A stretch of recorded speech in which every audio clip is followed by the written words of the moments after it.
Hi everyone, we're here in LA at Universal Studios for the first ever hands-on gameplay event for Jurassic World Evolution. My name's Ed, I'm part of the community team here at Frontier Developments, and I'm joined today by lead designer Andy Fletcher and executive producer Rich Newbold.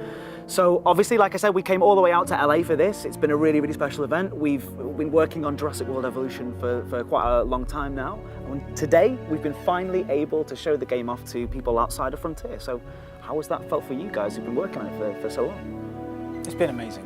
We're really proud and excited to be working on this game, and it's been amazing just to see people's response to it after seeing the gameplay for the first time. Yeah, it's been fantastic. The feedback's been really positive. You know, the game is what people wanted and more. So, you know, it's just so good seeing that reaction after so long working on it and not being able to talk about it. Yeah, so yeah, it's great to finally actually be able to share some of the details with people. So for this video, we thought we would show off the gameplay demo that we've been showing to people behind the scenes. So we've been showing the press and content creators some of the features and a bit of a sort of slice of the Jurassic World Evolution gameplay. So I suppose why don't we just jump into the game right away and show people what it's all about. So Rich, I think you can set this up. Where are we in the Jurassic World? So you're part of the Hammond Foundation. They're entrusting you with the 5 islands that Las Cinco Muertes. And the first island you get given is Isla Matanceros, which is like a little starter island. This park is a bit built up to begin with, just to allow us to demo. We've already got, I mean, you can't make a Jurassic game without dinosaurs. It's kind of like the key thing. So in our park, we've got a couple of brachiosaurs already in place. You know, the key thing is the dinosaurs. So we have a dinosaur ready in the Hammond Creation Lab just to show you what we've been working on.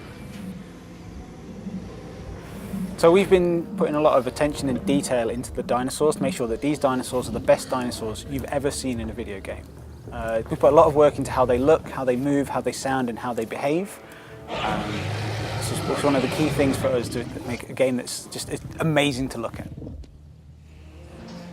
Yeah, so there's our Ceratosaurus. She seems fairly happy there, munching down on the meat.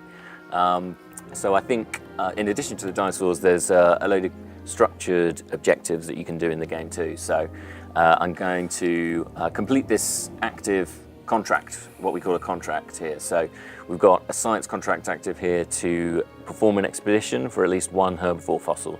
Now, contracts are jobs that you undertake for one of the 3 divisions in the game. So we've got science, entertainment, and security.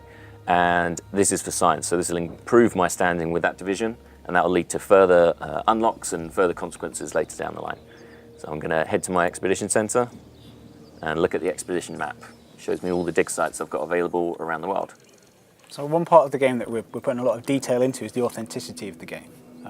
The dig sites that you're using in the game are based on real-world dig sites, and the fossils and the dinosaurs that you find in there are based on real-world science. We want it to be as real as possible.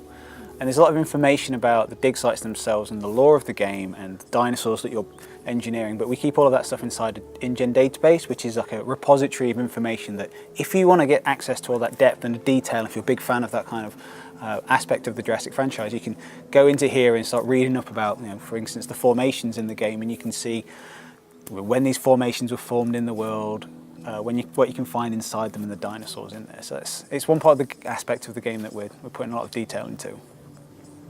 Cool. All right, so I'll kick off an expedition. I think I'm going to go to Hell's Creek because that's got Triceratops fossils in it, and that means that it should return with a nice herbivore fossil. So my expedition chopper's going to head off there and kick off that expedition. Now, I have released a dangerous carnivore here into my herbivore enclosure, so that's not a great idea. I'm gonna try and move this Ceratosaurus to a smaller enclosure of its own over here. Now I'm going to create that enclosure first, so I'll head to the fence tool and start building the outline of this new enclosure. The Jurassic World Evolution is a management game, and it's about you're building these facilities and expanding them out as you progress through the game. Andy's using one of the creation tools, which is the fence tool, which allows you to really quick and easily make these enclosures for your dinosaurs. So he's using this light steel fence to begin with.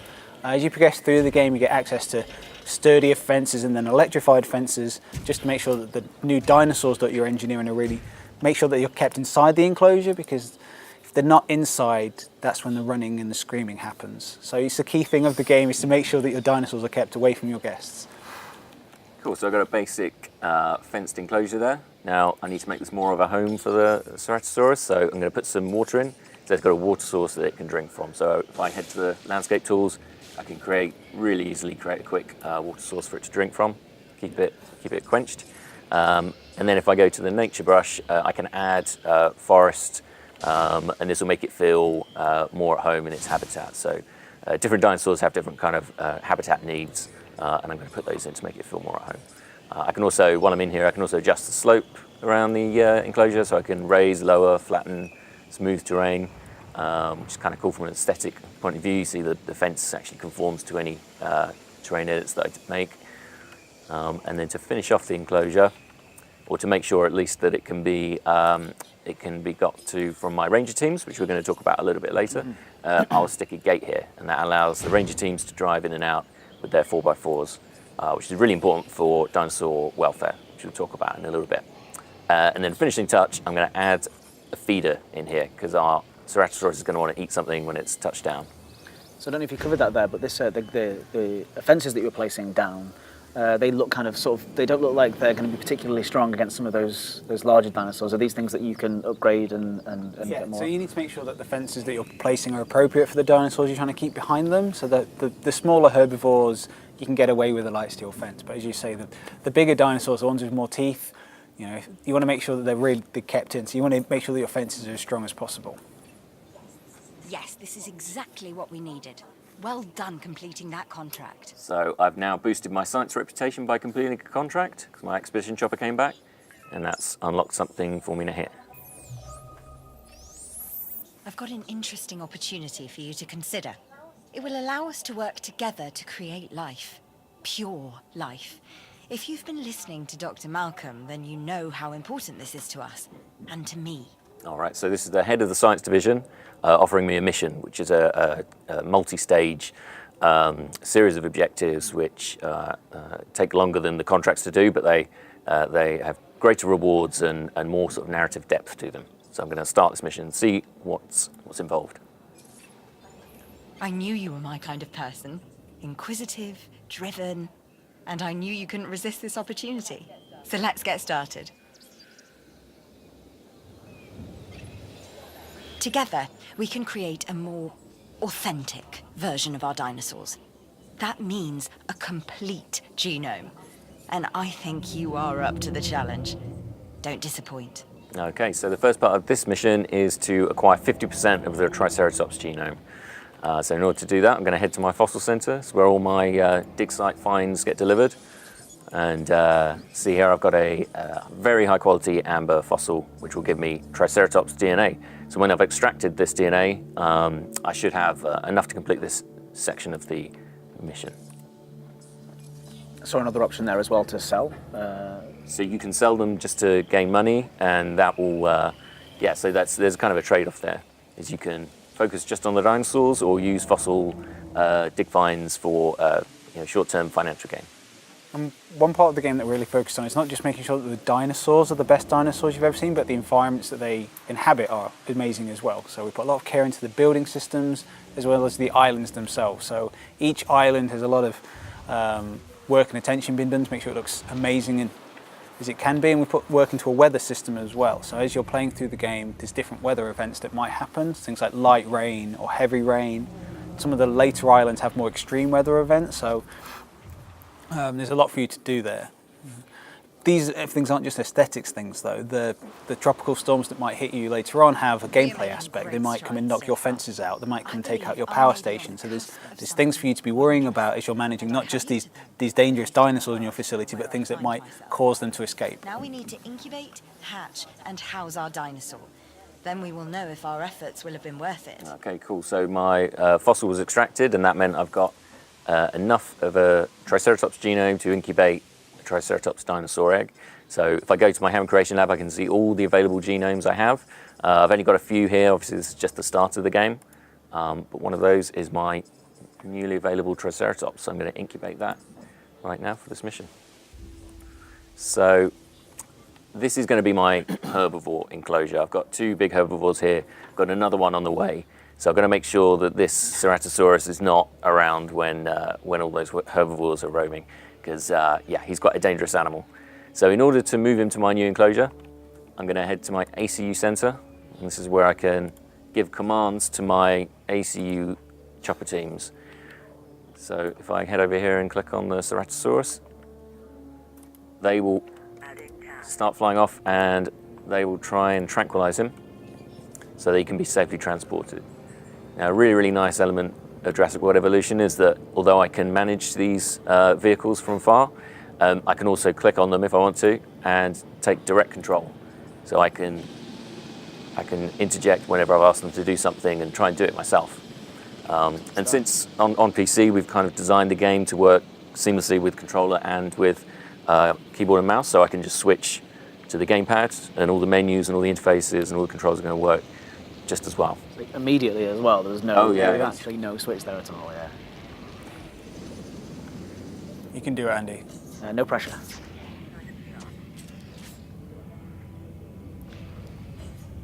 Nice. Yay. So we really wanted the dinosaurs to behave and move in realistic ways, just the way they look and the way they move, the way they fall when you tranquilize them. I feel a little bit sorry for him now. Her, sorry. Her. I do apologise. Yeah, All absolutely. hers. All right, well, she's safely tranquilized. Now I need to transport. So transportation is also now at the ACU center. Now, a really quick way to go between buildings is to switch to the schematic view, the map of the island. And this shows me the whole island area I've got. And I can really quickly see my dinosaurs, my vehicles, state of my buildings. It's really, really useful for quickly accessing buildings. And here I'm going to get in touch with the transport team and ask them to transport this Ceratosaurus from its current enclosure into the new one that I built.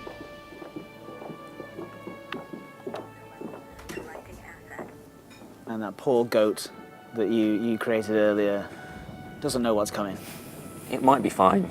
It might be fine. It'll be fine. You can't assume that the Ceratosaurus is going to go for it. Might outlive. You never know. You never know. A good hider.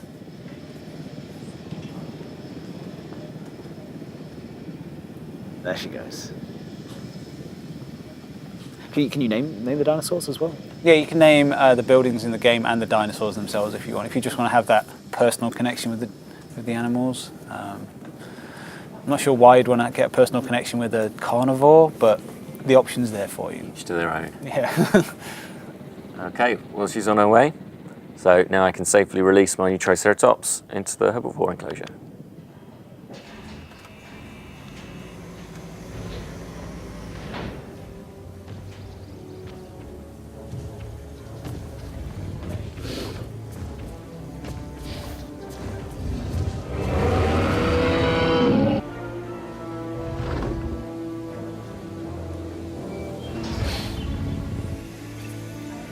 Our new specimens, dinosaurs, are meeting expectations, but we want them to thrive.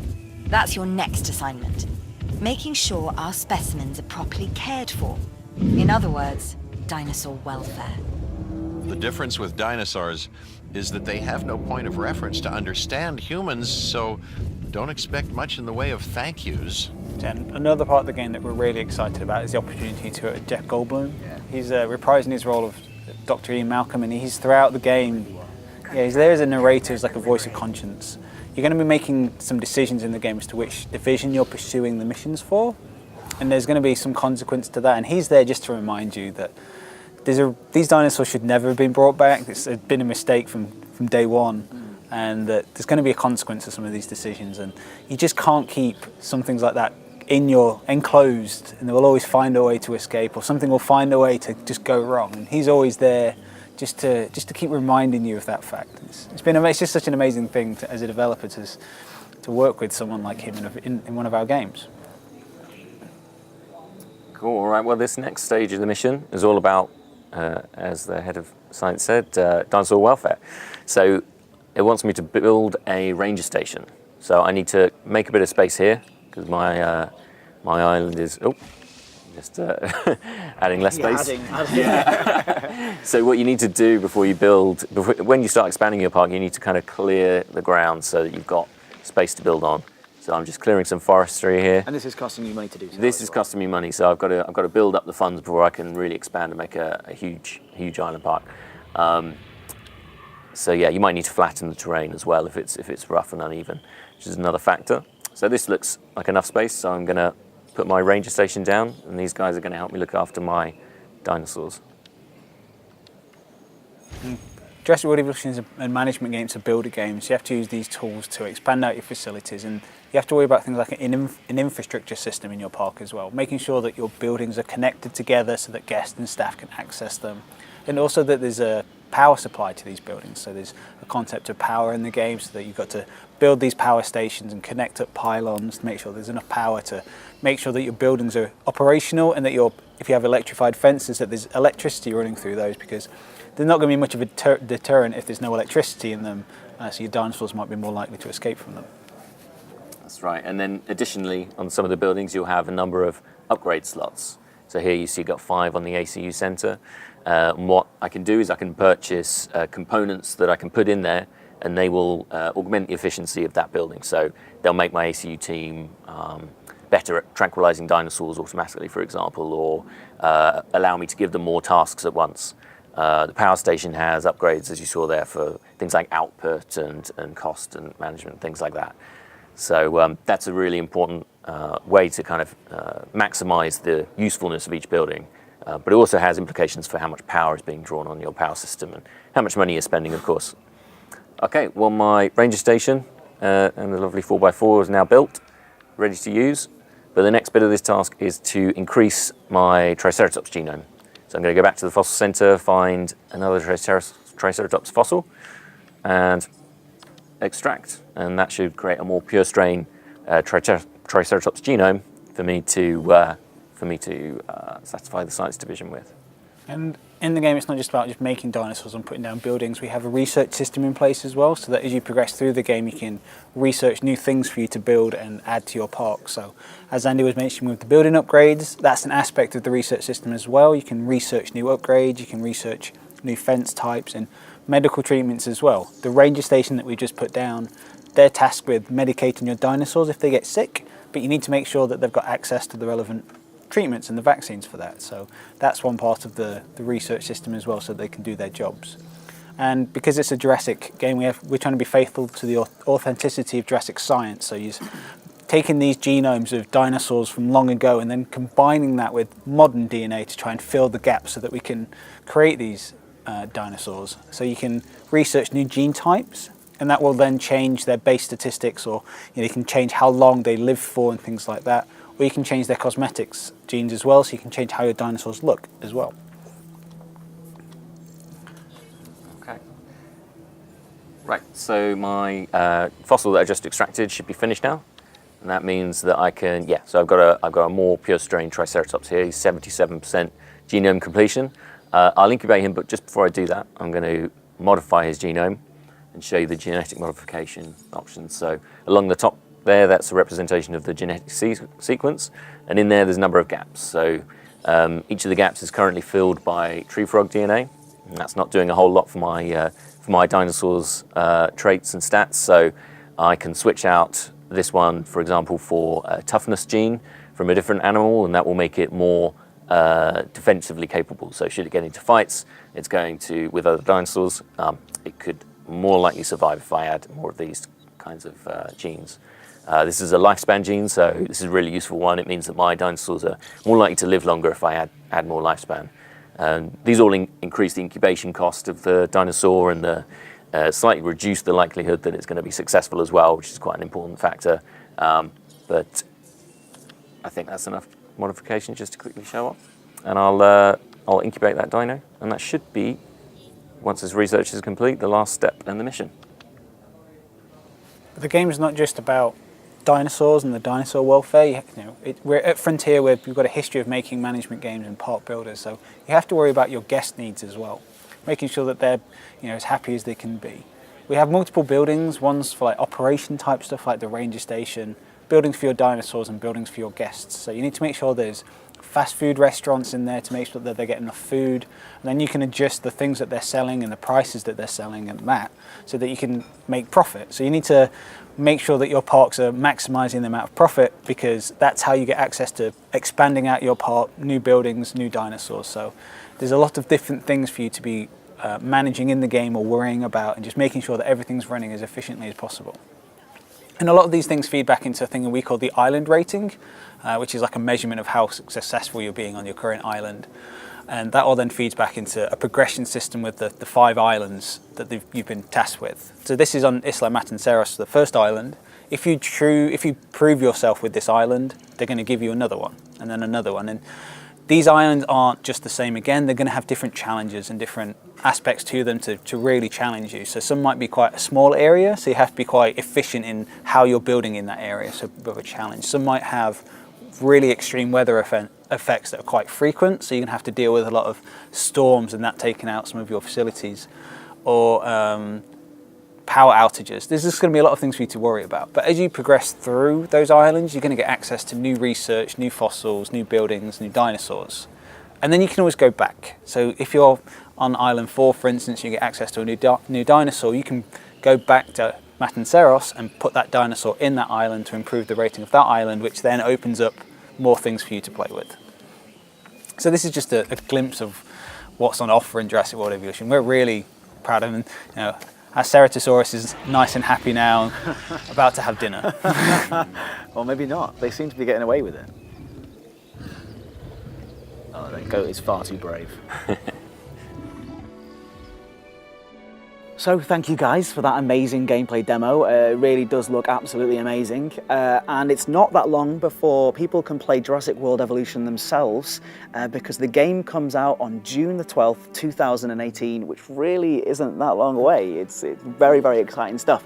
So follow us on Twitter at JW_Evolution. Find us on Facebook and subscribe to this YouTube channel for all of the latest Jurassic World Evolution news. Thanks again, and we'll see you soon.